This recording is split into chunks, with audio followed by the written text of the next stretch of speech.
and kind of go over what has happened and maybe talk about what's going to be happening moving forward as well. With that said, I'm Breaking CPK, one of 3 hosts today, as you can see. First off, we got Beef joining us once again, as always. Beef, how you doing, buddy? I'm doing great, Breaky. Glad to be here for another podcast. We had an incredible weekend of fun. Got another great week shaping up ahead of us. I'm going to go get a haircut today. Dang. You know what? We still got Monday Night Football. Oh, God. We do. It's a beautiful Monday, Breaky. It really is. And I actually got something in the football game. I got the Pittsburgh defense. I need them to come through. I need them to score a lot of points for me. Because I might be behind in my fantasy league, so we'll see. We'll see. This is not a Monday Night Football cast, though. This is a Honcast here. So Go gotta Bengals. keep it on topic. Go Pittsburgh. Let's go. All right, so with that said, as you can see, also joined by guest co-caster here for this podcast, going to be joined by Sender of Internet Gangsters. How you doing, buddy? Doing good. You asked for me to be on here today. I was like, yeah, okay, I'll give some insight. Maybe tell you how things really happened this weekend and why they happened. So, damn. I just want the viewers to not be told lies. Okay, gotcha. So apparently, whenever Sender's not on the podcast, we just tell lies. That's what we do. That's what we do. No. You need competitive insight. You need someone. That's true. We're just gonna go ahead and delete our lies and apologize right now. We're done. Snap.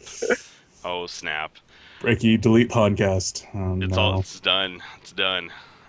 Yeah, so anyways, obviously there's, as always, plenty to talk about. Definitely excited for today. I'm looking at the outline right now. Again, we got a lot. We got a lot of the play, but mainly because of what happened this last weekend. Here we are going into this weekend. We talked about on the podcast last week how we were really excited about this weekend for good reason. It was expected to be a great weekend with On Tour, and lo and behold, it came through. I mean, what a weekend it was.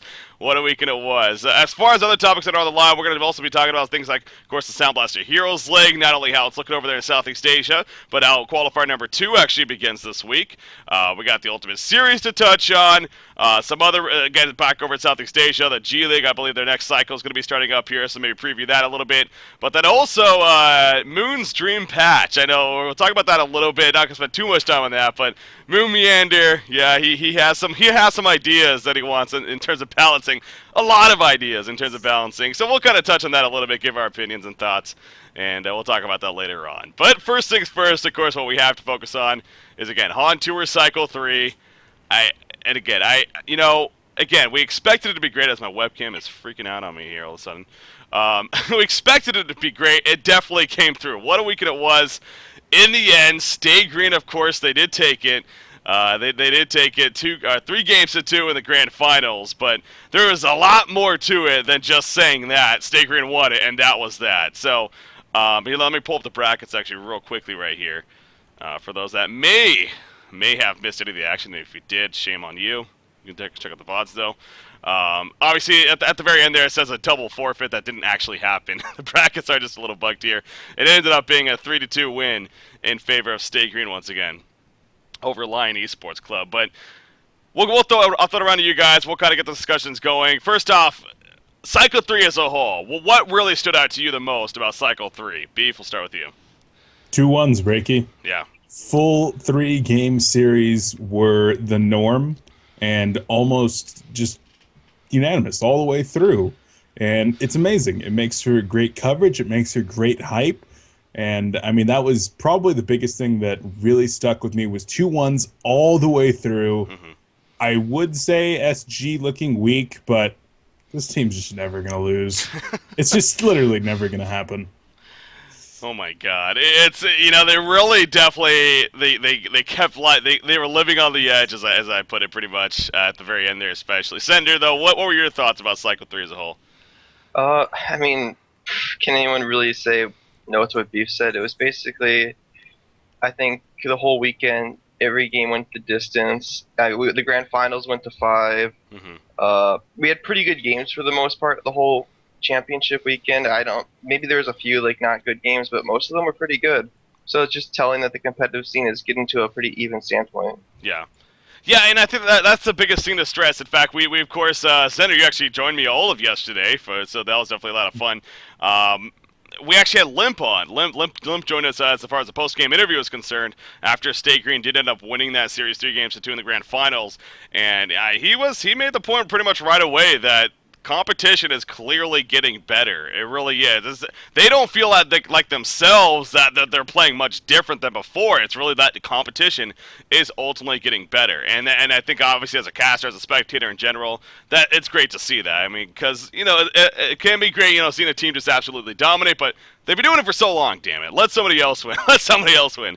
I think is what it's safe to say. Now, granted, again, they still did win in the end, but the 2-1s, I think that's safe to say. That's probably the one that really that's the thing that stands out most about cycle number 3 when it comes down to storylines. I mean, just looking at the brackets once again, it is ridiculous how many series went 3 games, as far as the latter part especially of this cycle. I mean, starting in that losers bracket, I mean, you can see pretty much when State Green took out Excellent 2-1, and that was after Excellent won the first game, I believe, and that happened several times to State Green. So, that happened to them 3 times this weekend. They lost the first game, won the series.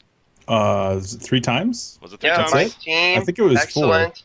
4. No, I think they won the first game against USA. Pretty sure. No? Yes. Did they?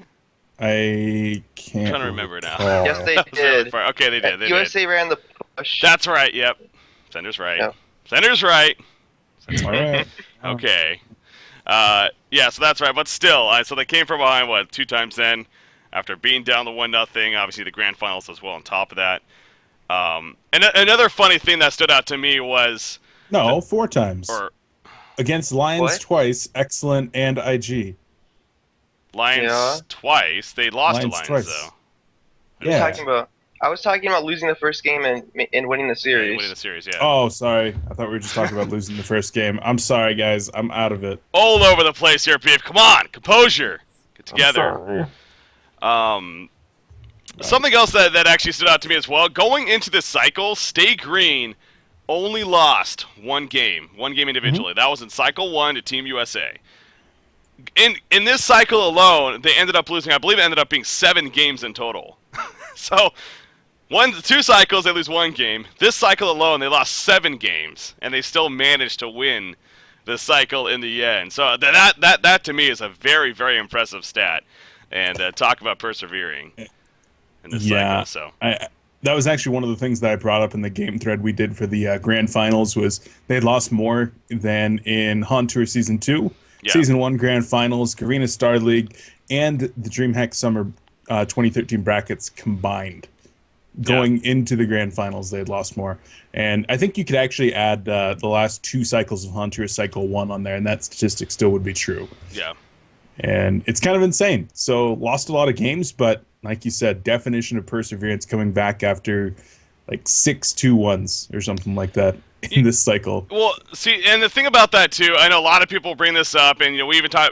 Sure, I mean, against Internet Gangsters, against you guys, and you can vouch for this. How it feels like you almost threw your games against State Green to an extent. I know that kind of happened against Team Excellent. That happened against Lions, definitely in the finals. Even, I mean. It did happen, but at the same time, I think that's more impressive by State Green, the fact that, they were the ones that just kept persevering. They were the ones that played through. They took advantage of their opponent's mistakes, and as a result, I think this is probably, even though they lost 7 games in the end, I think you could argue that this is one of their most impressive tournament victories they've ever had. I mean, just because of the competition and because of, how they ended up doing it, coming from behind so many times. So I don't know, Sender, will actually throw that to you. Well, I think the biggest difference between State Green and the other teams is that State Green, even under pressure, they never really crack the team. Sure, they'll make mistakes in the early game, but it's usually individual mistakes, and it's not usually team mistakes. But when you were watching this in the games that State Green won that they arguably should have lost, it was on the other teams a lot of times making one key team mistake that State Green just wouldn't make, and that's why they came out for the victory in the end. Mm-hmm. Beef, what about you? What do you think of that? I mean, saying that State Green cracks under pressure, it's not a thing that happens. They are very composed, and you got to give a lot of credit to Swindle there in the captain's seat. He's done it with the lineup in the past, and he's doing it now with this new lineup. I mean, there's some consistency there that you've got to attribute at least some of that to the captain. So Swindle's clearly running a tight ship over there, and he's got I don't know, man. Like, he's got probably the best team that Han's ever seen at this point. Yeah. Yeah, it's pretty ridiculous as far as State Green taking this cycle here, but ultimately, even though we had a same team winning in the end, again, I think we can all agree that still this cycle is one of the best cycles we've ever had from season 1 and 2, as far as just the amount of teams that were really playing, giving competition to especially State Green and even everyone else. So, going a little bit from State Green now, and obviously they deserve all the praise and everything for once again of their success. But let's talk about some other teams here, focus on Lion Esports Club specifically, and how, so these guys, they're coming off a very impressive run the first weekend. They end up taking out Team USA after losing the first game in the winter bracket finals. That was actually a good come from behind victory themselves. And then, man, they're up 2-0. They win that first game very decisively. Very decisively. Devo, Super KGE did fantastic yet again on Devour. And then game 2, or game 3, whatever you want to call it, that next game, they had the lead for the whole game. Up until the end, basically. Senator and I were casting it, and, there was a couple of pauses, both on their side that they had to do, and then one later on where, I really think it was more of a, hype-up pause by State Green, but all of a sudden, momentum started to shift, and State Green from that point pretty much took not only that game, but the series. Yeah? Sorry to cut you off, but are you talking like the game 2 or game, like... When Lions was up 2-0. Can we ignore the 1-0 thing? Let's not talk about that. So game 2 then.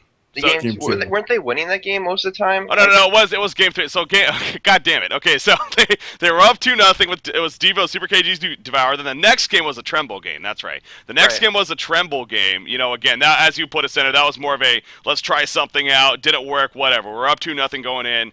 It didn't work. So at 2-1, the game that came up after that is what I'm talking about. Mm-hmm. Okay. So I guess game 3. I apologize. So game 3 there in that series, that's where all of a sudden Lions, they had the lead. What do you guys think about that game, though? I know Beef, you'd have to watch, obviously, in your co-cast with me. I mean, what did you guys think about that game specifically in terms of Lions? I don't know. For me, it was they were just not playing Lions-like. They just completely started to fall apart that game. That was the Moon Queen game, right? Yes, that was the Moon Queen game, yeah. I mean, Moon Queen got a horrendous start. You, of course, had Jonas that was doing amazing on bubbles. They generated a lot of space, and then they were able to take a pretty good lead. But State Green just snatched that momentum, capitalizing on the small mistakes, and CD started running rampant.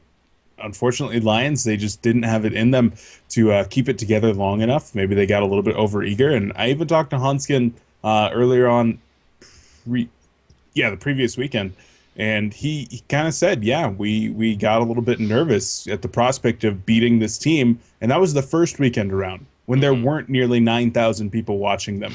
And when they weren't about to break a 7-month streak of Han Tour being dominated by State Green. Yeah. And, well, this time maybe cracking under the pressure a little bit more. And I think the Lions, they just need a little bit more time and experience in that limelight. Sender, what do you think? Well, so are we saying about why they lost the game, or like? How do you think that was just Lions losing composure? I mean, what was the deal? I think State Green did a good job of taking good fights while they're 10K gold behind, and it was like 10K experience. They took fights in their favor. Yeah. Where they after fight, they're able to edge themselves back into the game, and then Lions took one fight without 5, and at that point SG was 100% back into the game, and it was pretty even. And then at that point, Lions kind of broke down a little bit. They're pulling gold on their heroes when they could have bought like two really big team items. So it was a little bit on Lions, but a lot of it on Stay Green. Stay Green made a lot of good plays to get themselves back into that game. Yeah. Yeah, again, you cannot take away from Stay Green what they did, and they deserve their own credit, 100% most certainly. But as I even said, really during that game, just after it, I'll say it again. I just really think Lions and I think it could also be a learning tool for other teams outside of State Green that are trying to beat State Green. When you are up against State Green, when you have the chance to not only secure the game but even secure a victory, do not let that get to you. You know, still play your game. Don't. I mean, obviously, it's a lot easier to say as a caster than it is, you know, when you're actually playing the game. But just don't let that get to you. Just play your game. Play what got you to that point in the first place, and don't try to play way over the top of. I'm going to go very defensive now. We're not going to buy any items. We're going to sit back, just farm, and not push when you have the advantage. I mean, that it just showed so much that game right there by Lion Esports Club. And you know, on top of that too, I must say, you know, I like to blend it. Like, obviously, we get a lot of praise to players, so I like to be fair. You know, give criticism where it is due, and at least in my opinion. And I think Pewee, whatever, I think he didn't play the best either. I think his decision making at times, not only against State Green, but even Team USA, even though they won that series, that game one where he was playing the Wretched Hag, I mean, some of the decision making, it didn't seem like the same Pewee that we saw at DreamHack. So that concerned me a little bit also by Lion Esports Club. Now, I still think he's a great fit for them. It can still definitely work out. But Pewee's performance was a little shaky to me. I don't know if you guys feel the same, but I think when State Green was playing versus them, they challenged Pewee's early game a lot. They put strong lanes against him. They put him in situations where maybe he wasn't comfortable playing in. yeah. And They put him against Lodestone a lot. yeah, that's a factor. And they never really pulled him regen, which was a mistake too. That's true. So, I mean, I get where you're going at, Breaky, but there's a lot more to it than just what you see. Yeah, that's fair. I mean, that's fair, but yes, there are team decisions that are made, and yet the lack of pooled regen and, you know, decisions in terms of going into fights, whether that's his call or not, obviously, we never really know. It's on their communication, but I don't know. Again, up front, comparing to DreamHack, it just something was not the same about Pewee's performance. Yeah. So, now, something I want to bring up there is what you said about sticking with what got you there. And in game number 3, I mean, or game number 2 with the Hammerstorm Tremble, I know we've talked about that a little bit, about it being like a kind of a pocket strat. If it works, it works. Mm-hmm. It kind of reminds me of the Tremble game at DreamHack Winter, like Complexity versus TDM, when all of a sudden Complexity was like, and what? No, those are way different games, Break. No, and you just throw out a Tremble that hasn't been played in forever. Yeah. Thing is, Lions have actually been practicing Tremble, and they've made it work. And when they practiced it, and they've been scrimming with it. When? I mean, I watched like all their scrims. I've seen Tremble like once in the last month. They've played it like 3 times. Trust me, they've played it a couple times. And still, it's been successful for them. When you're talking about 3 times versus like 25 times in the last 2 months of using all these other heroes that they're more comfortable with, I don't know. And especially Hammerstorm. Or they're hiding it and they're confident with their strategy, and they want to keep it hidden and they just want to practice it a little bit so people don't really think about it. I guess. I don't know, man. I went back and looked at Hammerstorm's win-loss, and he's 2 for 13 in the last 4 months of competition.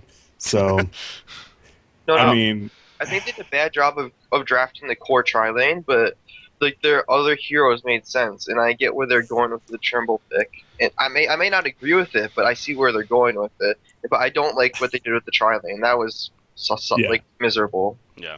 I think I'm just a little bit salty here because Complexity had the majority of those losses with Hammerstorm and Tremble. So you're saying all the teams are rooting for picking Hammerstorm and losing?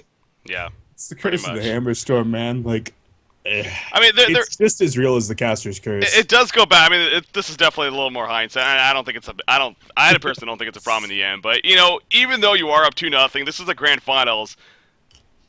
Again, do what got you there. Now, obviously, at the same time, Prisoner and Devourer were both taken out in that next game. And clearly, Devourer is a very niche hero for Lion Esports Club. They know how to use a hero, specifically Super KGE, and they know how to use it very, very, very effectively. So, it seems like, obviously, when that hero is banned out, the win percentage maybe dips a little bit. So, it's hard to say, you know, stick to your guns still when that hero is banned, but at the same time, I don't know. Center made a point. I mean, if they have been practicing it, though, and it's something that they've had in their arsenal, it's fine to try it. I mean, you're up 2-0 in a best of 5. You just won another game. I think it is fine to try it there. But if I was in say Lions did a poor job of drafting and playing a game, I would point to the game 5. That one was way up. That was abysmal. That was. I don't know if you guys want to get into that now, but sure. Sure. They basically drafted a lineup that they've never played in their lives, and a strategy that hasn't been successful for like 7 months.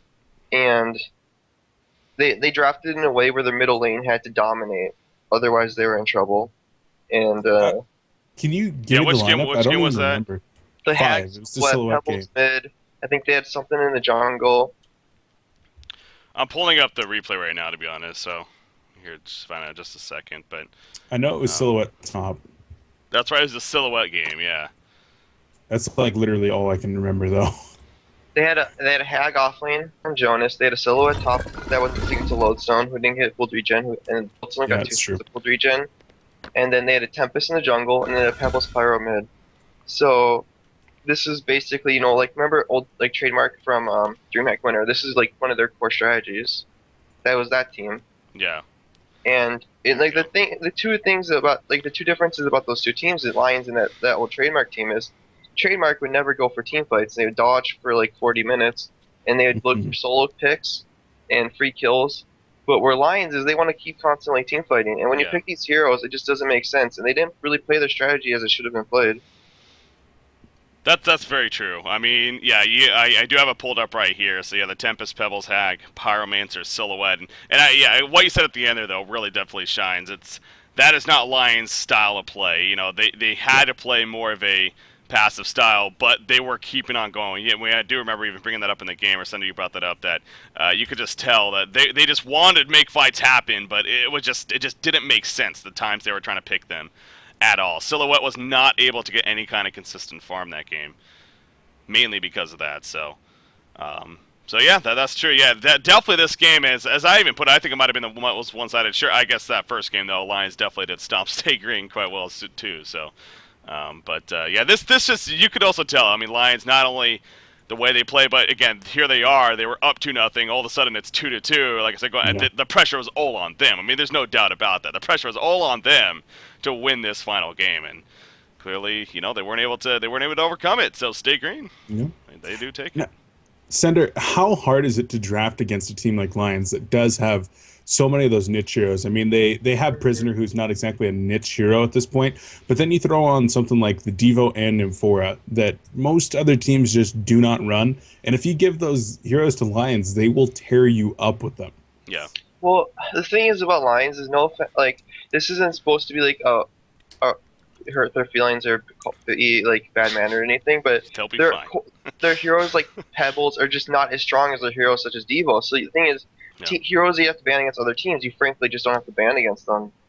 Yeah. So it kind of trades off, in my opinion. It's harder to play against them because of how they play, and they run their own style. That's why it's hard to play against them. It's not really the hero picks. It's not. I mean, okay, it's the hero picks. It's not the drafting stage, is what I'm trying to get at. It's not like you have to be like, I banned Pebbles now, or Devo. Now they're gonna get Pebbles or anything like that. Yeah. Yeah, no, I think there is definitely a lot of validity to that. And obviously, they still finished runner-up in the end, so again, a great team, no doubt, but there is that validity that it seems like when they aren't able to get either Prisoner, and now especially, or the Devourer, then things maybe get a little bit different for their success. Still great players, still top-tier players, but they definitely seem to rely on heroes like that compared to other teams, so...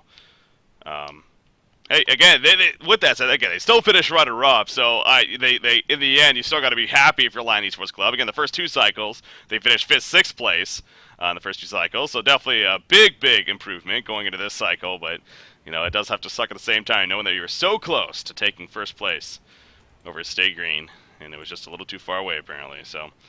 okay, I mean, so we've really pushed, Stay Green, especially Lion Esports Club, and again, for good reason, but... Anything else about this cycle that you guys feel necessary to bring up? I mean, I'll bring this up. Internet Gangsters. I know, Senator, I'm not just saying this because you're on here, but you guys definitely have been really stepping up your game. Obviously, you won the last Ultimate Series. Here, you finished 4th place. You gave Stay Green a run for their money, just like every other team, basically. But you ended up finishing 4th place. Still your best finish yet. So, I'm sure you guys are feeling confident moving forward, Sender. Yeah, we're pretty happy. We sorted out most of the. It was mostly team communication issues that we had, and maybe some strategy, and we sorted most of that stuff out, so that was good for us. But in terms of the Ultimate Series, that was kind of free. Like, yeah, we played a little sloppy in the finals of that, but that was because we got a little cocky. I'm gonna be honest here.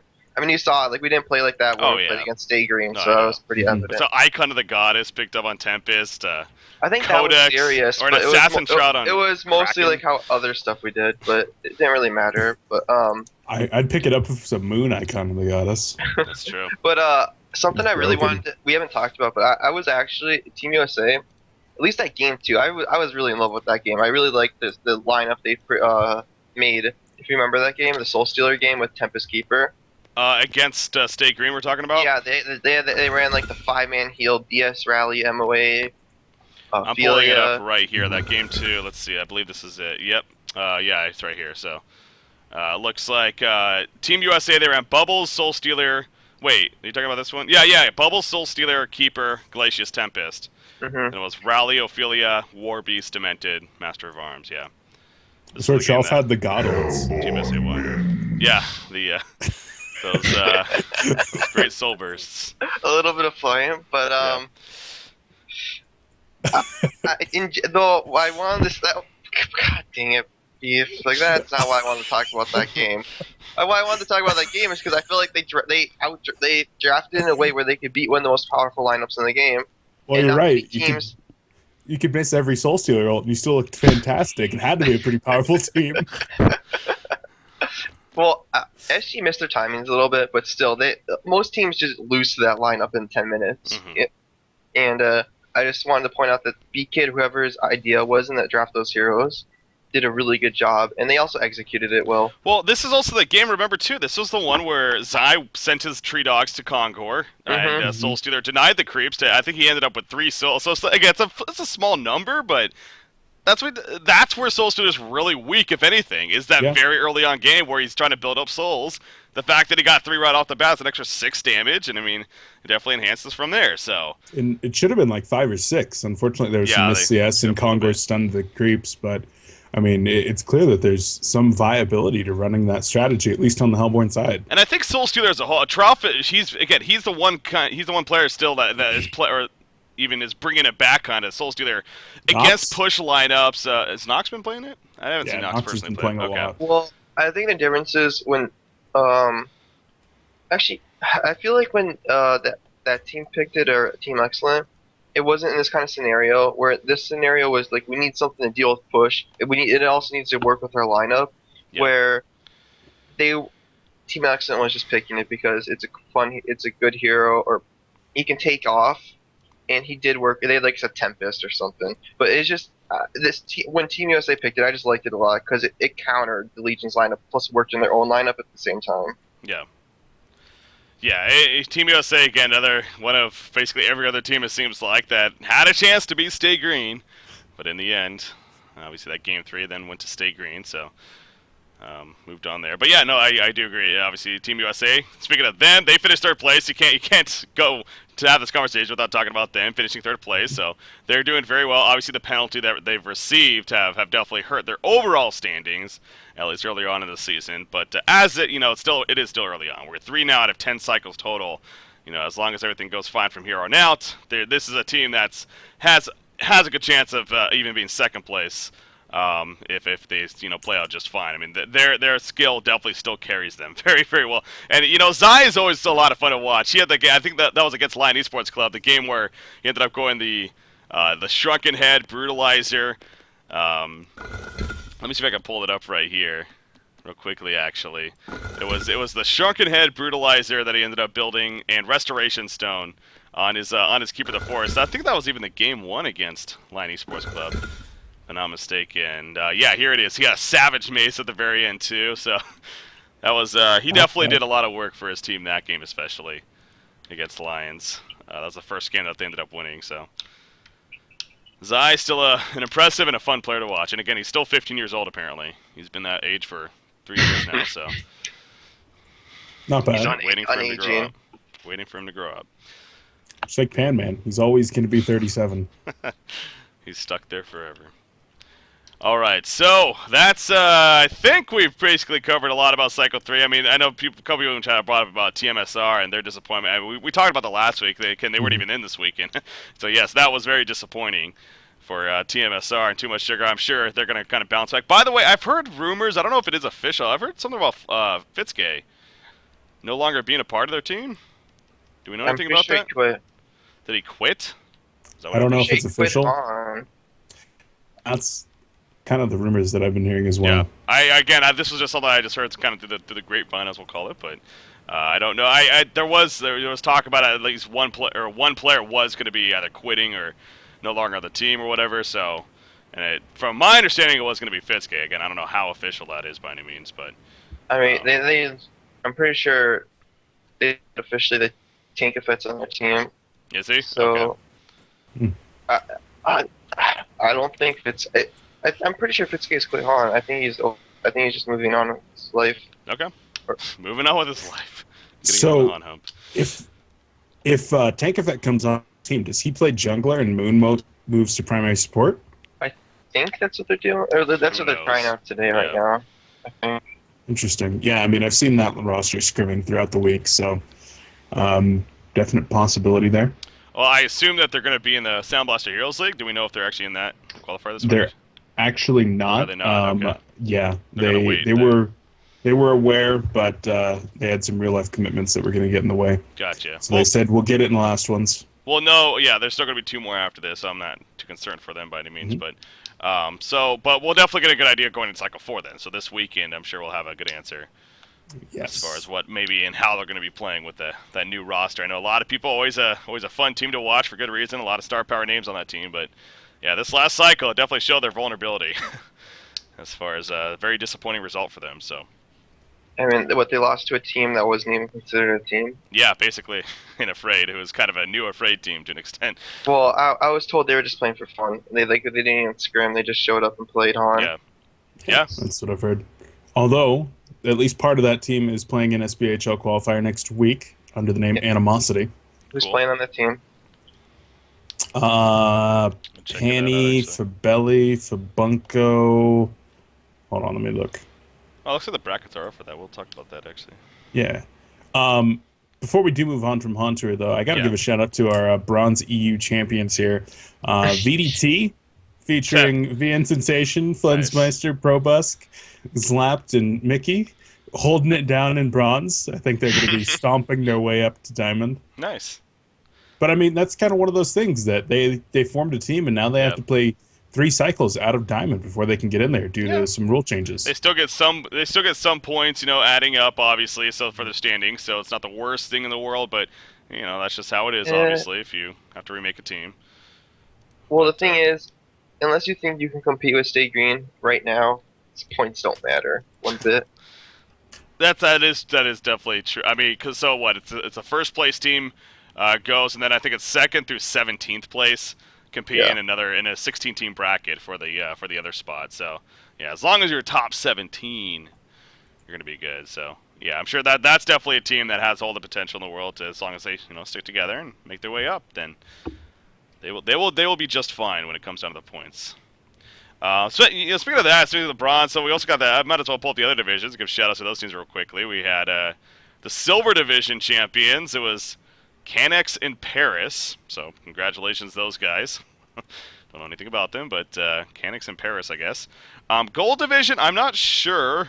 It was We Are Spies versus Insomniacs, but I'm also not sure. Yeah, so neither are the admins. No one knows. We'll give a shout out to both. Congratulations, both. They're both going to Diamond, obviously, so that's good. It's also going to be joined by Donkey Kong and Happy 5 Friends are going to be joining Diamond in cycle number 4, it looks like. So definitely shout out to all those teams for advancing to the Diamond division. So there you go. Oh, I guess the U.S. Bronze, too. That was for the EU Bronze, right, they said. So U.S. Bronze, it was Get Slayed. Beat Pimps Anonymous. So there you go. Congratulations. I want to be a part of. Those awesome guys over there. All right, so I think we can move on from Cycle 3 on tour. A lot to talk about there, as expected, and again, just what a crazy weekend it was. By the way, the VODs for all that on the Honcast side, I just got them uploaded to our YouTube channel, so I'll be getting those actually on the Honcast side as well, just after this. But if you did miss any of that, head over to the YouTube channel for now, youtube.com/Honcast, and you can check out any of the matches that were from this weekend. Definitely recommend it because pretty much every single game, honestly, was a pretty damn good game from this Breaking weekend. number 1. So, thank you. I tell myself that every day. Yay. All right, moving along here as far as the outline goes. Well, actually, just one more thing. I kind of just want to touch on this. We all know, I think it's so Prisoner. Prisoner had all of a sudden this weekend, you called it, Beef, going into the weekend.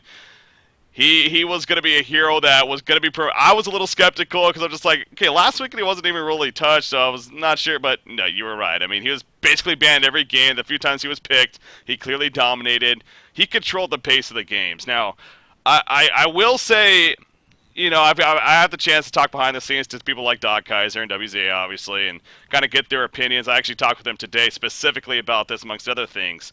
And I will say I was a little bit convinced that I think this might be a little bit of an overreaction ultimately by the players, but at the same time, he definitely does need some tuning because ultimately he is a better devourer. I mean, there is no doubt about that. He is a better devourer when it comes down to it. And I will say this. Waza and Doc Kaiser made a point, they wanted me to point this out on the podcast too, that he is being heavily looked at, as they put it. He's being heavily looked at, and we could very likely expect some changes to him to tone him down maybe a little bit. It's just a matter of what, so there you go. Just wanted to put that out Sender, thoughts? Well, gosh, sure. I don't know where you're going with that, but I'll put some thoughts into it. Am I going to need to get out the Skype messages? No, I already know. The past couple days, we've been so we have this balance call, right? And we've been chatting a little bit. Not in call, like that. Once a week, we meet with the balancers and we talk to them. But we're talking amongst ourselves, and we're like thinking, how can we nerf this hero without like making him useless? And let's just say we came up with a few ideas that the balancers might agree with, and I'm gonna leave it at that because usually you're not supposed to leak what we say in there. So Fair enough. He's strong. He's fun to watch, though. He is.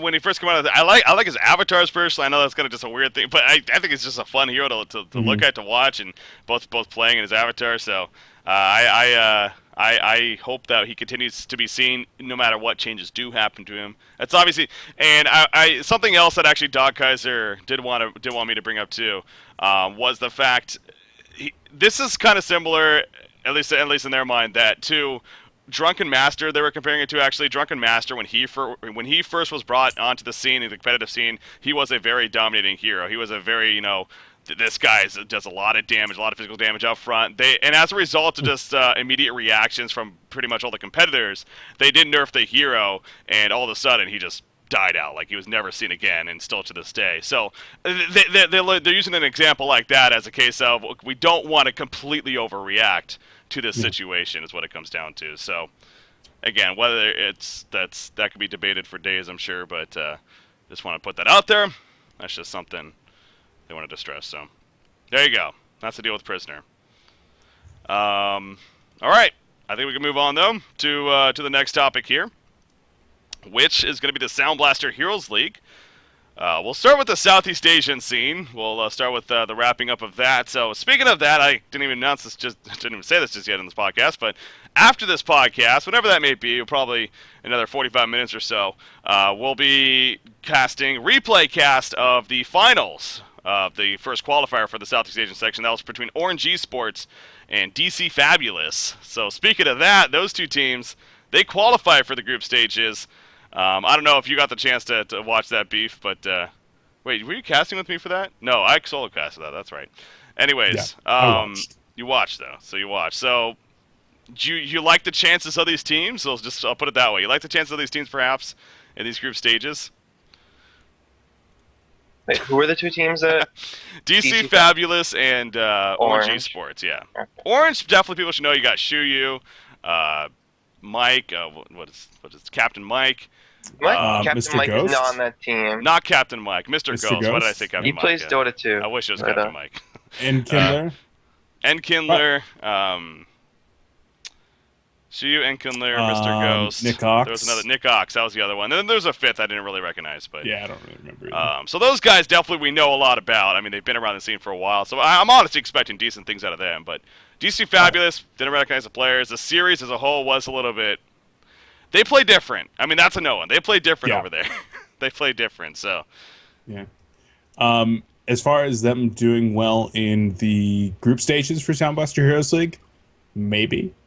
I think that their drafting is going to maybe throw the international teams for a loop, and considering that 4 out of the 6 teams from each group will go on to the playoffs, I could definitely see one of those 2 teams going through. yeah. I don't think that they're going to go through at the top of the bracket by any means, but I could definitely see one of them going through. Both Orange and DC Fabulous definitely looked strong, but they're also going to have to be playing on some pretty significant ping and at some weird hours because it is going to be a majority of international teams. Mm-hmm. So something to keep track of, but I'm really looking forward to seeing this Orange versus DC Fabulous best of 3. Yeah. Yeah, and I will say a hero that definitely stood out to me. It's Orange Esports specifically. They actually played the Draconis, the both games that we casted to them, and so it seems like they're still a fan of a hero like that, that hard carry kind of strategy. So, but obviously it always comes down to, again, they played somewhat of a different game to an extent. It's not completely different. I mean, they run the jungle in the end, I can tell for the most part, but it is somewhat of a different strategy. So whether or not that's going to be able to match up to obviously the North American European scene is always the question. But and in this event, unfortunately, they do have to deal with the environment sense of they got to deal with the U.S. servers that they'll be playing on in their matches. So the latency obviously not going to be the most friendliest, but it's something that just has to happen. Sender, I mean, what do you think? Have you been scouting out these teams at all, or do you expect anything out of this scene here? I mean, I always expect something out of Orange Esports. I don't know about the other teams. I think was it Turtle Masters and MRR are pretty good too in their own right, and they're actually probably just as good as Orange. Mm-hmm. I don't really know anything about this DC Fabulous team, but the things that I know about DC Fabulous is they just qualified for G League, and they did so beating Impunity Earth, who, by the way, just picked up X Freedom, the former Dota 2 player for Zenith. Are you sure about that? I'm like 99% sure. Is he playing Han and Dota 2 at the same time then?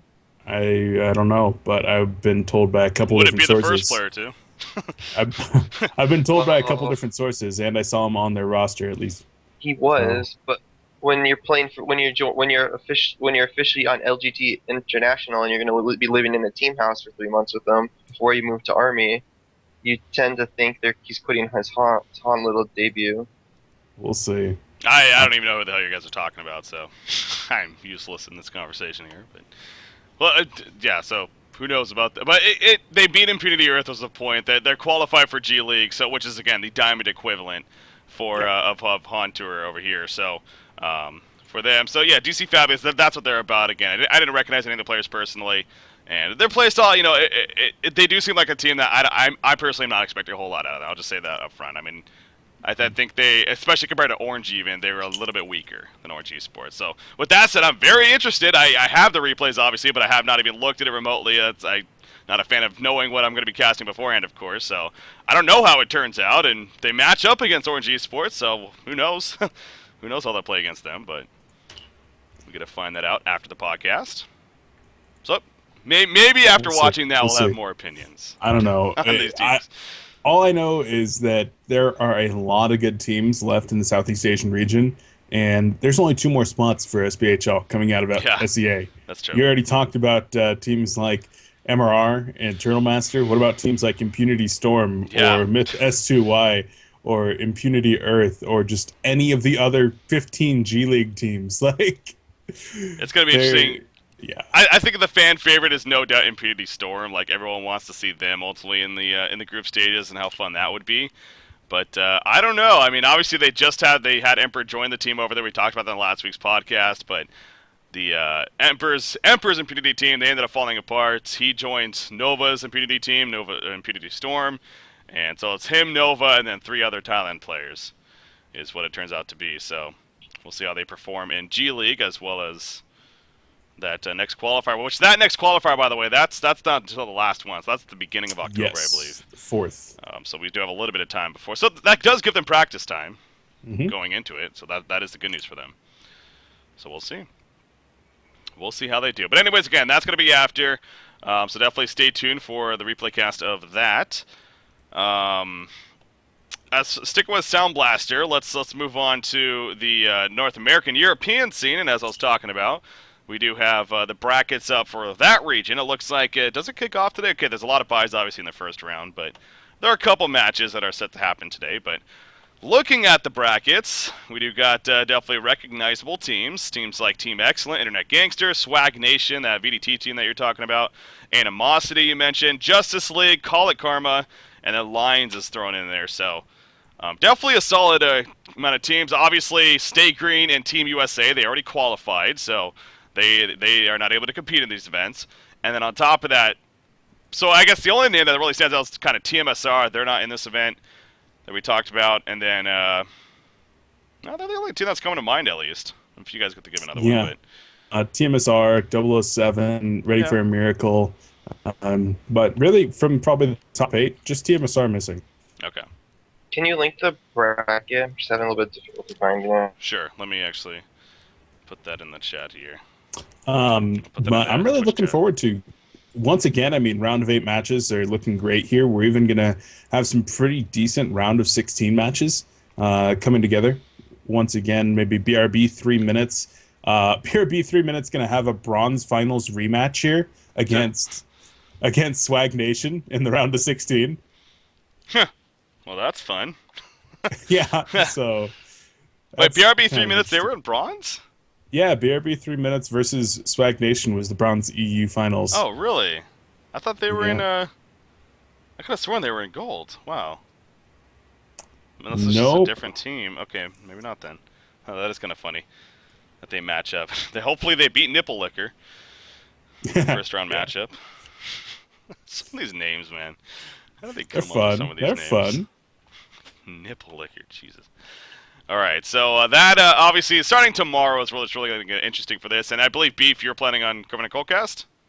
Oh, yeah. Oh, yeah. We'll be doing some round of 16, some round of 8 coverage, and then we'll be working with you over at Honcast to make sure that we get semifinals and finals coverage. Yes, sir. That's when Honcast's going to step in. So Thursday and Friday is going to be where we're going to do the look to do the semifinals, and then, of course, the finals as well. Semifinals, well, that's the most important day, obviously, as the winner of that matchup moves on to the group stages and competes for the $20,000, man. It's a lot of money. A lot of money. Shout out to Sound Blaster for putting this together once again. The prize pool and whatnot. So, yeah, I mean, any predictions from you guys as far as what you think is going to happen? Sender. Okay, from you, 2 other teams. Because I know, obviously, you want to see Okay, 2 other teams? Yeah. All right. If it wasn't going to be you guys. Let me look at the rosters and some of these top halves real quick. Yeah, who do we got? We got, who's You Love to Party? That actually looks familiar. Who are these guys? You Love to Party was Diamond Baxter, in cycle number 1. Senelix. Okay. Yeah, not really big name players necessarily, but... Yeah, they've dropped down a bit. I mean, out of these, like, no-name team, or not necessarily no-name teams, but not the recognizable teams, like, almost half of them are Diamond or X-Diamond teams, which is kind of fun. Yeah, and again, it's teams have to start somewhere. We can't forget that. Like teams that we now know nowadays, Lion Esports Club, a perfect example of that. Season 1, earlier on especially, we had no clue who these guys were. Absolutely no clue who most of these guys were. And all of a sudden, here they finished 4th place, obviously, Season 1, and here they are on Season 2, definitely one of the favorite teams even. So it happens all the time, I mean. Absolutely is a thing. I remember going through the Haunter Cycle 1 or Season 1 qualifiers when I was actually playing before I had started casting full time, and we're deep in the bracket, like already in gold, and we're like, okay, we just got to beat these FYKU guys. Those guys look awful, and then Lions. Like, I know the Lions roster. So you're calling organization. you're calling XVDT awful players. Well, we didn't know back then. And we saw point, Lions roster, and it's like, those guys don't look very good. They're like 1900s. We'll kill them as well. And then we're going to have to beat Complexity. All right, that's going to be difficult. But, yeah, VDT, FYKU, like, Lions, we had no clue who these people were, but they're crushers. Absolutely disgusting. Exactly. And, again, that's something that I think people kind of tend to forget a lot of the time. Like, sure, we have our star power players and everything, but there's always going to be players moving up and definitely bringing their skill to the table, and new players become new stars. So that's just the evolution of gaming. All right, so Sender, have you thought about it? I'm thinking between Excellent and VDT in the final. Lions for sure. Between VT, really? So excellent versus VDT. Well, he's trying to decide if. I would say, I mean, looking at this especially, I mean, the top portion definitely. They both are difficult, bottom and top. I'll be biased and say VDT. You'll be biased. Yeah. Because if they beat you, then they must beat excellent. No, just because I like slapped. Oh, that's why. All right.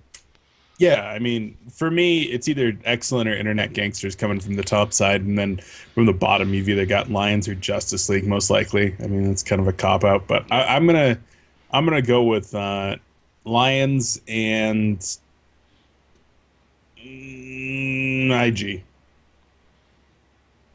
I agree. That's Yep. actually that's what I was going to choose, to be honest. I mean, Lions. It's hard to not choose Lions in that bottom portion, especially what they just did in Cycle 3. Mm-hmm. But the top portion is the one where it is for me. It's excellent in IG. I don't think VDT is going to be. They are still a newer team, and it's going to take time for them to ultimately come together, I'm sure. But I think IG. I mean, I think and Sanders on the cast are being nice to him. No, it's honestly I think IG with the way they've been playing recently, and it's also a mix of team excellent. They got up to a great start here in Han Tour, but they have been a little bit flaky. They've been a little bit flaky here as it's progressed on, and even as recent as cycle number 3, where they initially got knocked down 2-0 by Justice League, which Justice League is a solid team, but that's not a team that you would think Team Excellent would be losing, especially 2-0 in a winner round of 8. So.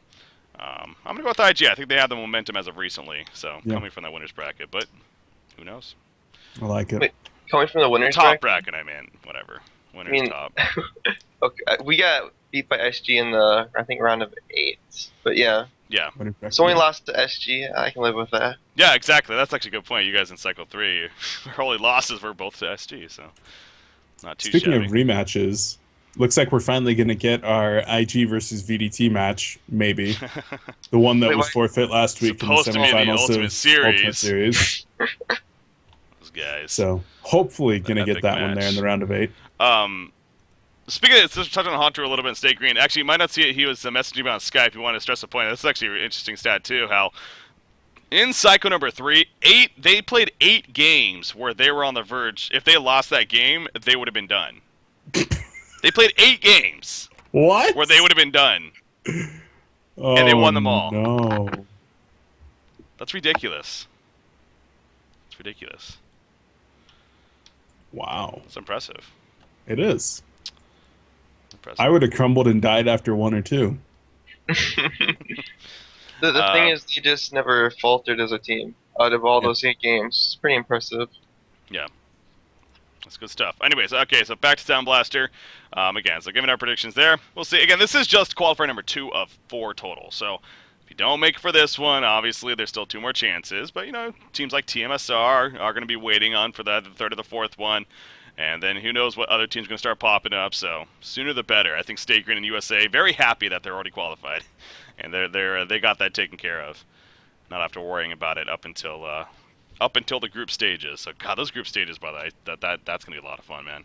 I always love group stages for tournaments, so I don't think that's any secret. Good. I don't think that. I can't wait to Beef. I don't know. I still don't know what the format's gonna be. I want to be able to bring my chalice out here and draft the teams. That's the greatest part about doing group stages, man. I've actually got an idea. We'll run it by you later on. Okay, we'll see. I think we'll be able to figure it out. We'll see. I'm pushing for that though. Okay. So yeah, that's the Sound Blaster Heroes League again. Not only doing the replay cast of the finals for the Southeast Asia after this cast here, but going to be continuing coverage throughout this week of qualifier number 2. So definitely look forward to that from the Sound Blaster Heroes League. Moving on, we got the Ultimate Series. I wanted to obviously just touch on this really quickly more so. It's not too much discussion to be had, but IG, you guys won the Ultimate Series of the Ultimate Series Nighthound tournament. As you put it, though, it might not have been the toughest event in Han history by any means, but hey, it was still a victory for IG, and It was gold coins. It was gold we need gold coins. We didn't make any of this cycle, so we need some gold coins. That's true. Well, you could use your cash prize money to buy some more gold coins. What? No, why would I ever do that? But I had to think about that. So you said he didn't make any gold coins. I'm like thinking to myself, wait, oh, that's true. Yeah, you made actual money instead of gold coins. So yeah, and so you guys won that. As you said, Beef was unfortunate. VDT, they ended up forfeiting that semifinal match. So that was the match that, if anything, we were looking forward to. But a rematch in the Sound Blaster Heroes League, so at least got that. For the next Ultimate Series, and actually pulling this up on screen here real quickly, I believe signups are even still open, guys, so this is for the Ultimate Series Ravener, and this will kick off tomorrow, pending on the amount of teams. It might even start on Wednesday, but Ultimate Series Ravener. So if you have a team, looks like IG's already signed up. They're here to defend their crown here. In the, oh, that's the wrong interface that I wanted. They're here to defend their crown in the Ultimate Series, so good luck to IG.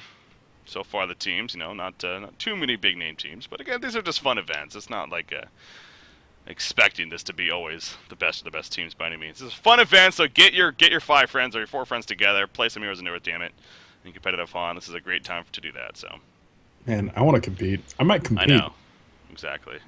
Are we Well, I getting the want team to see some more No Boots Glacius. Yes. Sender, can I'll you be stop looking out frame, for that. please? Wow. Oh, I can't. I'm out of here, guys. Mine is better though. Let's be honest. I'm never gonna let that one go. If people can't let go of my Pharaoh hooks on Wild Soul Bears, you're never getting that one go. All right, I'm in. I mean, there's worse things to be remembered for. There's definitely some good ones. Venus arrows, Sender Pharaoh hooks, like come Handy on. Striders, Hanskin Midas. Zaku Rockets, That was actually pretty bad. Vita's Arrows. Yeah. The Hotskin Midas, yeah, that was no. that's That was rough. That was a really important match as Yeah. well. tough times. Tough times. Was that was Sound Blaster Season 1 Finals, right? I can't remember. It was some pretty big match. I I think it was Sound Blaster Season 1 Finals. no, Was it but really? season 1 finals. No, I think I thought it was more I recent was than that. casting that. Or I don't remember. I really can't remember Yeah. this one. Yeah, I So- don't think we'll ever find out this answer. So it happened though. We know that there is video evidence That's somewhere. Wherever it may be. It's a disaster. I'll go look it up right now. Gotta find out. Gotta embarrass Hanskin. Gotta do it. All right. Yeah, about the Ultimate Series though. Again, not much more to talk about it, I guess. But just wanted to bring that up for the Ultimate Series. As far as before we move on to that final, let's bring up these other ones that Beef you put in here in the outline. So there's a couple of things. So the CIS Han Tour qualifiers that I guess we had some results from that. I don't know if you have a link for that by any means, Beef, or anything, but apparently Mecha won 2-1 over Spec in the CIS region for their Han Tour qualifiers. So congratulations to you guys. And that's that. Whoever you may be. Whoever you may be. Anything I'm else to sorry, add, guys. Beef? I got distracted. I just found it. It was Lions game number 2 against Complexity Sound Blaster Heroes League Finals. So it was. Okay. Yes, absolutely. I actually opened it up to the first VOD and to the exact point that it happened within 5 seconds. It was. It's like it just happened, man. It's like just home into it and know what's up. There you go. VOD in there. Okay, so I'm so sorry. CIS Han Tour. Yeah, you're the one that put this in there. So Mecha winning over Spec to qualify. Yes, and I mean we've heard of Mecha a little bit. They, I believe, got 3rd place in the DreamHack qualifiers, and then 5th place in the recent G1 Summer. Okay. So them winning here with the top 4 teams not having to play in this tournament makes sense. But they've got their top 8 for the Gold Division round robin now, and they're going to be starting their first cycle on the 28th. There you go, the 28th of September. So yeah, that's coming up now. How many cycles do you think they're going to have? Do you know? 3. 3. Okay. Cool. Yep, 4K per cycle in total prize pool. So, yeah. And that is important because obviously, just as much as we stress about the Southeast Asians, seeing how they're going to be representing at the Han Tour Ultimate Grand Finals, CIS, they plan to have their representation as well. So we definitely keep an eye on that as far as that progresses on to get an idea of who's going to be playing from over there. Obviously, you got teams like ITS and Cats Gaming, are teams that we definitely know by now from that region, and maybe even the favorites still. But there are some other ones. I believe Swag is known to be decent over there too. Great team Swag. So looking forward to that. yeah, well, more coverage of that Second number 1. when Fantasy gets back from his Euro vacation. Speaking of coverage for that, I know their caster. I'm blanking on his name right now, actually. Peabody. Peabody, yes, he's a great guy. I've got the chance to meet him. I met him in Thailand actually. He's a really awesome dude. He casts over there for the CIS region, and I'm sure, especially once they get going, I'm sure they will get their coverage up. I think I've even seen the stream every now and then from them. So definitely look for that on Twitch as well for their hours and whatnot. Twitch.tv/GarinaRU. There you go. Just a quick question. When does G League start up again? Because it's been quite a while. Wow, quite a segue there. Good segue, Sender. It starts tomorrow. Oh, nice. I like to watch G League when I'm bored early in the morning. Just see what's going on over there. Yeah, absolutely. They're doing something called the draw today, so I assume that is figuring out when each team plays what. Because once again, it's going to be a 15-round round robin format with one giant group. So I guess I'm pretty sure the draw means drawing up the matches. Yeah. So figuring out who plays when in which round. Because they all play each other eventually, but it's just a matter of when. Yeah. Cool. So it should be fun, but those matches are going to be starting again tomorrow. We're going to have some SEA content coming out on Honcast on Tuesday and Wednesday, including hopefully an interview with either Emperor or Nova of Impunity Storm about how they're feeling going into G League Cycle 2.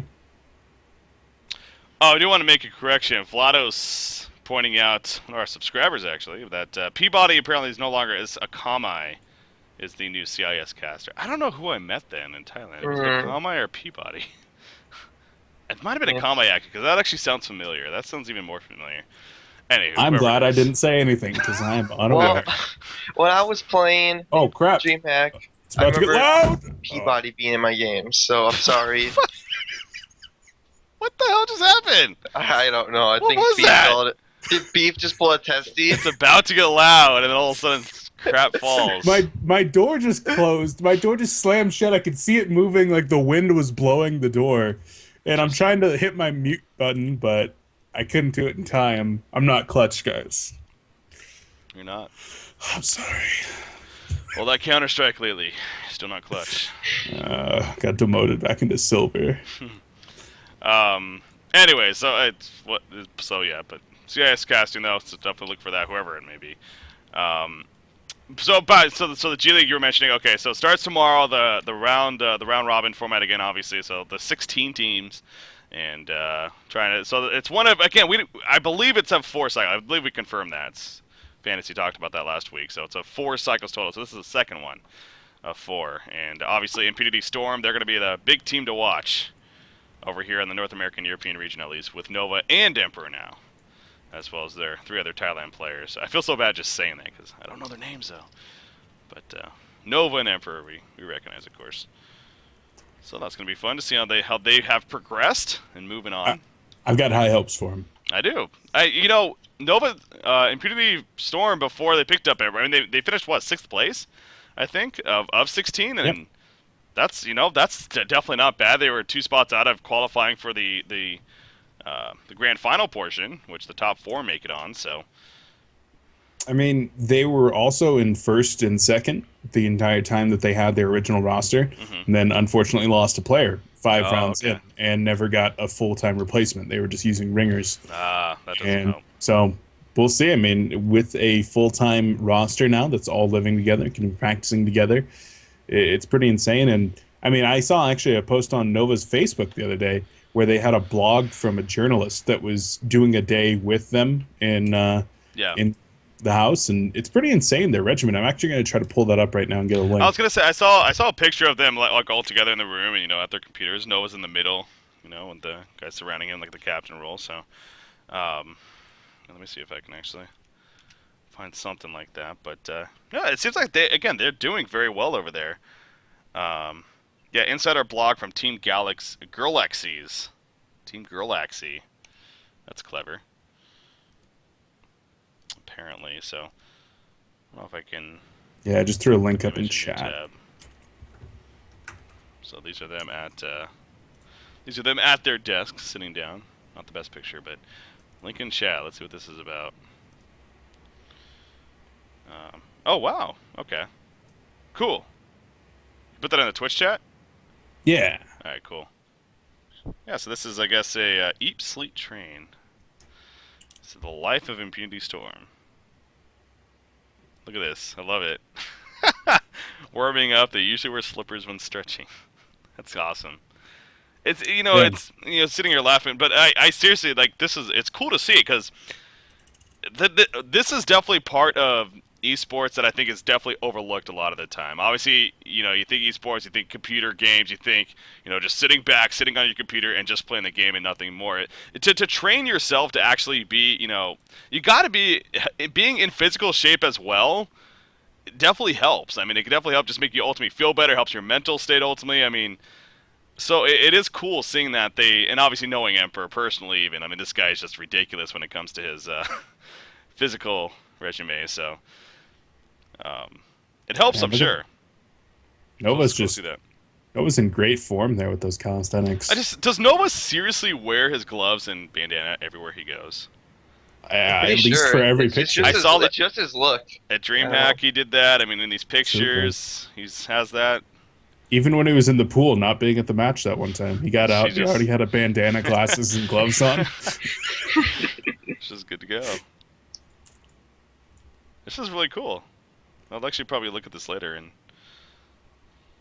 Yeah, it's great.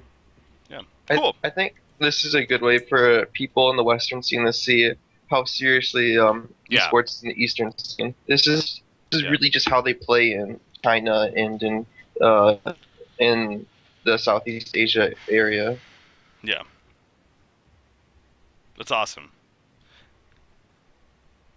And, it's a comment like that. I stress. It's like, yeah, okay. The irony of Breaky talking about people being in shape. Yes, I understand. See, if anything, I'm saying that I'm jealous of that because it's true. It's true. It's like I wish I had that discipline to be able to not only get in gaming shape, but also to be in the best gaming shape is also to be physically in shape. So it's something that I'm telling that to myself too. And any gamer really. It's just being physically fit definitely helps as well.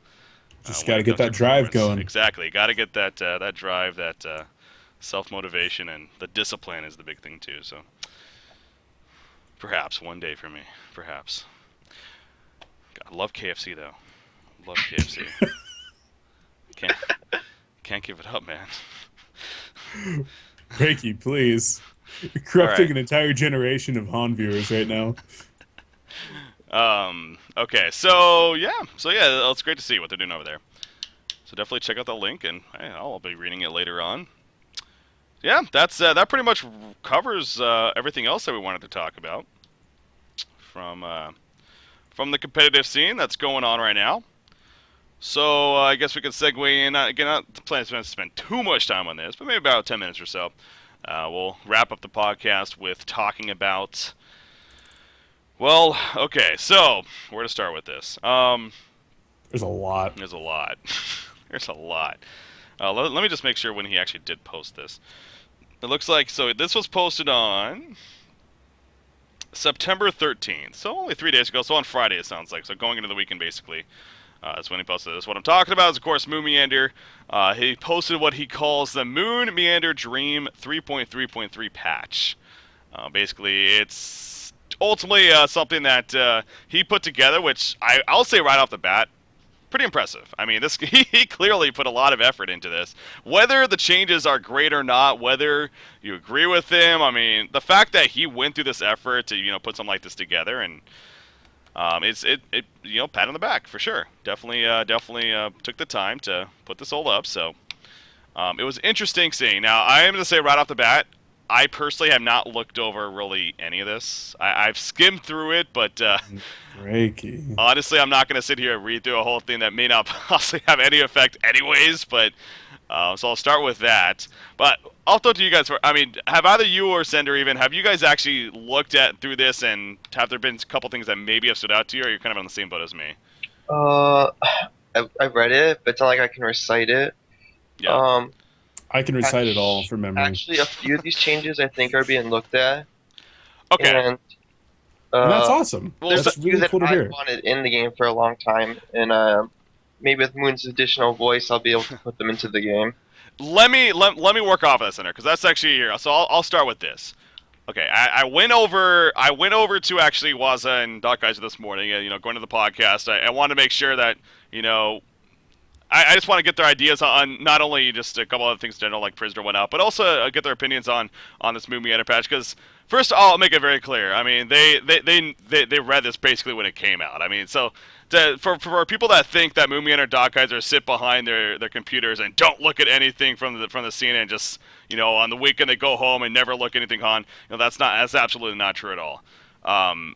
So with that said, they were definitely very aware of this, and literally when I went over there to say what's up to Waza and get his opinion on some things, he was in the middle of scripting some of these changes into SPT. He was literally in the middle of putting some of these changes. Now, I will say it was not 100% like absolute. Oh yeah, let's put these exact numbers into it. But they were definitely looking at several of these and were like, you know what, these are actually pretty good ideas. Let's go ahead and put them in to SPT and see what happens with it, like any testing normally would happen. So, that's just evidence right there that these guys, they definitely do take input from the community. And then there is also another part to this, though, and that's the fact that you even said yourself, you're in this whole Skype conversation. What they do every single week, they meet with competitive players, I guess. In fact, you could even probably explain that a little bit better. Well, I'll let you, Senator. So what's the deal? So there's a Skype conversation that you have with Doc Kaiser and Waza, as well as several other players. So what's the deal with that? Mostly Waza, sometimes Doc Kaiser. Doc Kaiser's pretty busy, but yeah, it's a few competitive players, myself, a few others, Moon, Sono Melon's, a couple others. There's like one or two people that are not competitive players, but they have good insight into the game. And it's good to have them there because they help play devil's advocate per se to the competitors a lot of the times, or sometimes they'll back us up. But it's good to have people thinking different things, so you can come to better agreements on what's the best route to change something. Yeah. So there you go. So again, it's something that they've been doing now for a little bit. It sounds like. And now the point that I wanted to bring up with that was Moon's been in that chat for a long time as well. I believe he's even one of the first one to be invited. Whatever. He's been in that discussion chat with them. And from what Waza told me, I mean, maybe you can vouch for this, Senator, or not, but Moon has not said either very little to absolutely nothing about any of this. And then all of a sudden, this post came out to the public and is like, this needs to happen. So I will say from that perspective, to be honest, I get it being Moon after all. He has his fans. He wants to be able to get this out and be like, hey, look at me. I want this to happen. So let's make it happen. But at the same time, there are people like you, Sender, and other ones that are in that chat, top-tier pro players that are giving all these suggestions behind the scene. They're just not making it, huge public. Oh, yeah, by the way, I'm the one that wanted this in the game, blah, blah, blah. So from that perspective, I feel like I got to call it Moomiander a little bit right there, that it's a little bit silly that he kind of is approaching it like that. But at the same time, it is what it is, and like I said, the balancing team, they are taking a look at it, and they definitely are taking some of the suggestions in, like they would have if you just went to them behind the scenes anyways. But so putting that out there, I can maybe shed a little bit of light onto that. So I think when we added Moon at first, he was a little bit flaky. He did put in some insight to the game and voice his opinion a little bit, but he wasn't always there. And then I think it was around DreamHack. We had this big dead space where we didn't even talk for like 6 weeks or something. It was a long time. Mm-hmm. And then at some point we made it a new Skype call, and not everyone was present. It was mostly just the people that really voiced their opinions, and they wanted to have an opinion. They wanted to participate in it. So, and then we recently re-added Moon to that group. So it's like a little bit on him and a little bit on the balancers, I want to say, but yeah. Okay. Fair enough. Anyways, it is what it is. He put this together, like I said from the very beginning. Definitely some impressive stuff. And so going through, so again, that goes back to, is there anything in this that stands out to you guys? Like, I don't want to sit here and go hero by any means. I don't think it's necessary to do that at all. But is there anything that stood out to you guys by skimming through it even that you maybe think's worth bringing up that you think is a good idea? For me personally, his emphasis on buffing Silence and Perplex when compared with Stun, that was just a major theme throughout all these changes. And I think that he did a pretty good job in a lot of cases of trying to actually even those out a little bit. Trying to make heroes that are more stun reliant, they lose something in terms of stun, or maybe something that is a defensive ability that works better against stun than it previously did, making it a little bit more vulnerable to slows, silences, and perplexes. And so I really am personally a pretty big fan of that because, I mean, Sender, how important is it for you to have a support hero with a stun right now in the current metagame? You have to have a stun unless the heroes, like, you have to have a good stun, unless the hero's providing something else, like Nefora, who has a weaker stun, but provides ultimate. But, what was it? Okay, so in the balance call the last week or two, we've just been talking in chat, and we've been bringing up the fact that, burst damage is really high in Han. What are the couple reasons behind this, and why is it such an issue? One of the issues is that stuns are like the only viable hero skills in terms of crowd control. Slows and silences, and for the most part, just aren't nearly as good. And part of that is they just aren't as powerful as they need to be, and maybe the stuns are too powerful on Han. And then also on a segue, it's also because Hatchet makes all these melee laners very strong, and that's just one of the changes I've been trying to get into the game for a long time is the Hatchet change Moon has on here. It's pretty much making it I think it's getting rid of denies but keeping the Hatchet throw. So basically, a melee hero cannot deny the farm of the opposing range hero, and that's pretty much it.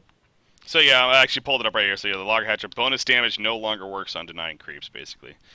So, as you said, pretty much takes it away from denying. Yeah, that was definitely one when I did kind of skim through this. That was one that caught my attention, as I know people have brought this up, or competitors have brought this up more and more recently. As far as the Hatchet goes, when they feel like so. I honestly, another one that did stand out to me was the Shield Breaker one. I don't know if the exact numbers would be the best, but it is interesting thinking of the Shield Breaker one, how this would make it more of a, when there actually is a tank with a lot of armor, it actually has a much, much bigger impact than, of what it originally would be with, I think, a -6 right now. This is 75% armor piercing instead of just like a -6. So as he kind of explains, say somebody was at 50 armor, it had gone at 12.5, compared to Nymphora with 10 armor, it would only will have 2.5 armor with someone with a Shield Breaker level 3. So I think that is a little too strong, personally, but look at those numbers right off the bat. But I do like that concept. I think it definitely would make it scale better into a later game. Now, again, as far as all the testing goes and whatnot, there'd be a lot that take place, but that's one that definitely stood out to me. Yeah, I do agree with you. I like the design behind it, not the numbers, but yeah. I think in Han, we put a high emphasis on armor items on the team, and generally Shield Breaker is just not a cost-effective item, especially with heroes like Keeper of the Forest, pretty heavily picked. That's another reason Shield Breaker is kind of poor. So yeah, this could make if they did something along these lines, it could become a pretty impactful item in the competitive scene. Yeah, exactly. You think about it, speaking of armor, I mean, Soul's Bork and even Demonic Breastplate, that's some of the best team items in the game, you could argue. As Sodomos has openly said, he thinks Demonic Breastplate is the best team item in the game to pick up. So, yeah, that's definitely one that stands out to me. So, yeah, it's interesting stuff. And obviously, he has a poll and everything for this, and you can find this all at his Facebook, is where I believe it's mainly posted. So for those that are interested in looking this up for themselves, but definitely some interesting things. And like I said, though, the main reason why I didn't want to bring this up was to make a point that stuff like this is not falling on deaf ears necessarily. It is being looked at. The balancers themselves and Waza and Dakai there. Like I said, when I went over there, literally Waza was sort of scripting a couple of these in to SBT to kind of test it out and see what would happen. So there you go. Anything else you guys want to touch on about this here specifically before we pretty much look to wrap up, I guess? I hope Valkyrie gets some kind of a buff because that hero is awesome, and right now she's really hard to make happen. I mean, Sender, I've talked to you about Valkyrie in the past, and you guys started running her as like a secondary support. We're over that. What? Oh, I mean, I know. You are over it, but you guys were running. you were running a secondary support Valkyrie, and you were saying you were loving how much action she was being able to generate because of her roaming and arrow capabilities. And even though in her current incarnation, you guys aren't really running her anymore, getting some kind of a buff to that hero to make her a little bit more viable, she is a hero that brings action to the table, and I'd love to see her back in the metagame. Yep. Yeah, I have always. I mean, she's a staple hero. She's just a staple hero in the game. She's a classic hero. So to see her like that back in would definitely be fun, mainly for that reason, if anything. But yeah, at the same time, we're up to what 118 heroes now. I think it is. It's a lot. There's a lot of heroes, man. There's a lot of heroes. There's so many heroes that you don't even really think about, but when discussing about things like that, like there's like Monarch, Martyr. I mean, just off the top of my head, I'm just throwing out random names like that we just never see, that we have never seen. So that's kind of an interesting question. It's like, would I rather see heroes like that, like newer heroes even that we've never really seen on the competitive scene, like a Monarch, a Martyr, or would I rather see a hero like Valkyrie, who used to be very powerful and a staple hero on the competitive Han scene, to all of a sudden we never see her anymore? But would I rather see her back? I mean, personally, I think I'd rather see different heroes, to be honest. I mean. But yeah, I'm biased. No problem stating this. I'm very biased. I like Valkyrie. Yeah, and I want that slither change, but I don't think I'm gonna get that one. What's the slither change? I've been trying to get that slither change for a year. 1,000 Q range for your slither. I don't know what the spray. Let's see. Poison spray cast range from 700 to 1,000 to 1,000 at all levels. So right from the beginning, it's 1,000 range. Interesting. I think the wars need to be buffed back up again, and so there will be all good. Nah, I don't even think buffing the wards would be good enough. Just because you need the. He basically has 3 skills right now that need to be leveled up to really do their job, and that's why the hero's very awkward. Dude, Staff of the Master, though, it kills people now with the ultimate. That is kind of brutal. That should be reason enough. Like, it's that's actually a decent item on him, too. Yeah, it's 1,400 damage AoE over 12 seconds on a 60-second cooldown. Yeah. It's pretty brutal. Now it just needs to be superior damage, so it goes through Shrunken Head. Good thing we're not in charge of balance. So they're number 1. So it really is a good I think Beef's like Phil's replacement, like with true damage and global cast range. Just give me on everything. Clear vision on everything. Just get rid of make fog. It happen. What's this physical and magic damage? What's this crap? We think true damage. Wow. You should have heard me and Panman's balance discussions when I was staying with him for a week. Yeah. We had a lot of balance discussions. We wrote a new hero. We did the legwork there. It's a pretty awesome hero. Panda Ruhu in chat. Superior magic slither roll. That could be arranged. Oh no. There you go.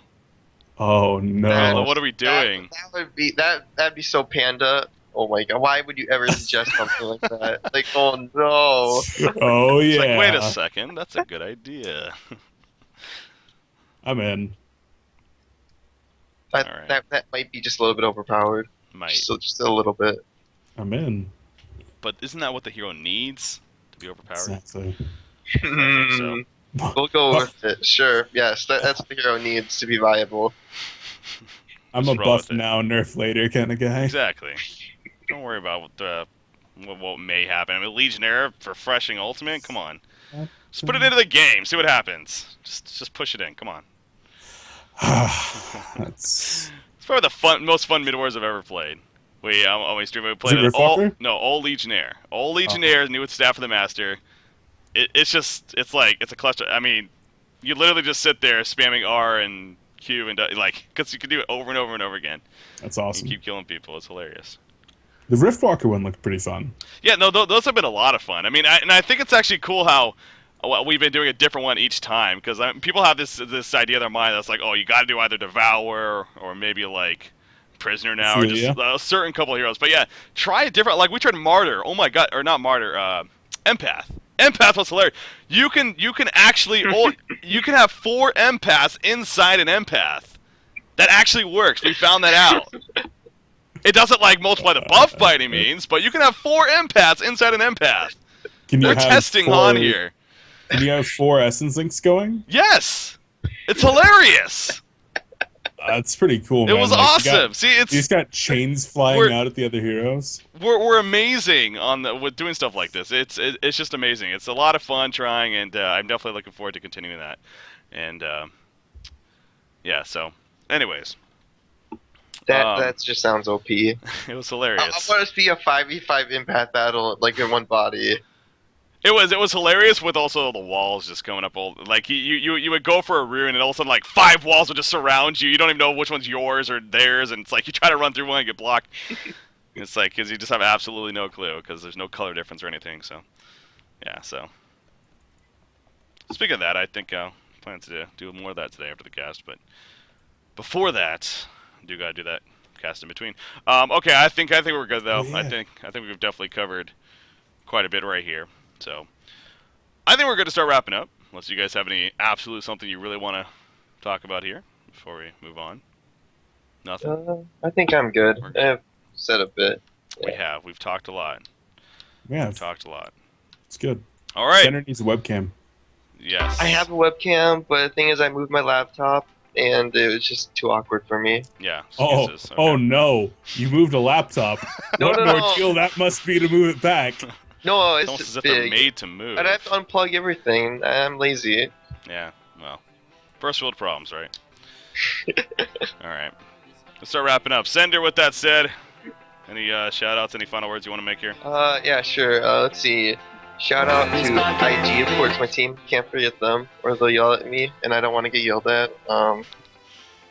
Let's see. Shout out to the viewers. Like to always make a shout out to that. My social media, Sender with 4 R's for Facebook and Twitter. And lastly, shout out to Brendan Hu, Z-Freak, and The Island. I still don't know what the island is. Island- I've been casting with Sender for like 4 months. Something to do with Riser? No, it's just one of the... It's just a guy stuck on an island, and he can't get off the He's island. been stuck on the island for the entire time I've known you, Sender. You just can't get off the island. Just like Sometimes Riser. get stuck. Wow. God dang it, I'm sorry. One of the Shout best out to moments. Riser. It's probably the best thing that ever came out of the grand finals, let's be honest. Oh, awesome. yeah, that's actually not debatable. Beef, what do you got? I don't know, man. I don't know what I got after that. No, make sure to watch Sound Blaster Heroes League qualifiers number 1 for the NCAA region and 2 for the international region this week. You can catch that on Honcast and Honcast. Honcast right now, in fact. Shout out to the Honcast writers, Fantasy and Blaze, and our newest writer, Newbie. Yay, Newbie! Helping me keep the website updated, so make sure to check that out on Honcast.com. Shout out to Complexity Gaming for all their support, and to our teams that just kicked ass this weekend. Our CSGO team is about to qualify for MSI Beat It. Nice. So they're in the semifinals right now. Our League of Legends team just won. How dare you? Won something, and to Filipino Champ for taking second over there at the Fall Classic. Lost to Chris G 06 in the finals, but Wow. it's okay. That's It's pretty okay, good, Chair. I guess. And what, MVC 3? Or Yeah, Marvel. Anyway, Is he still running the Phoenix? yeah, it was Phoenix Morgan Dormammu. On Filipino Champ? Yeah, Really? Oh, Morgan. Okay, yeah. What about Chris G? Is he still doing the Morgan? yeah, he's still running the Morgan and Virgil and the missiles that are so hidden. Anyway, Man. Just like yeah, playing Lowstone every game. that's gonna do it's it. OP. Follow me All on right. Facebook, Twitter. That stuff. Pop High 1. That stuff. And It YouTube. says right next to your name. Look at that. Look at that fancy Yay.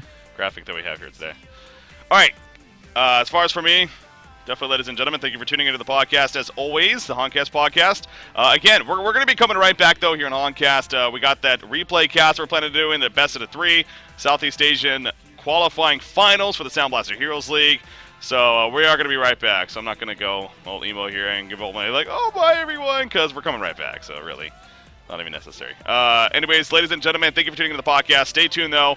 We'll take a short break right here. It'll got to set things up and everything, but we'll eventually be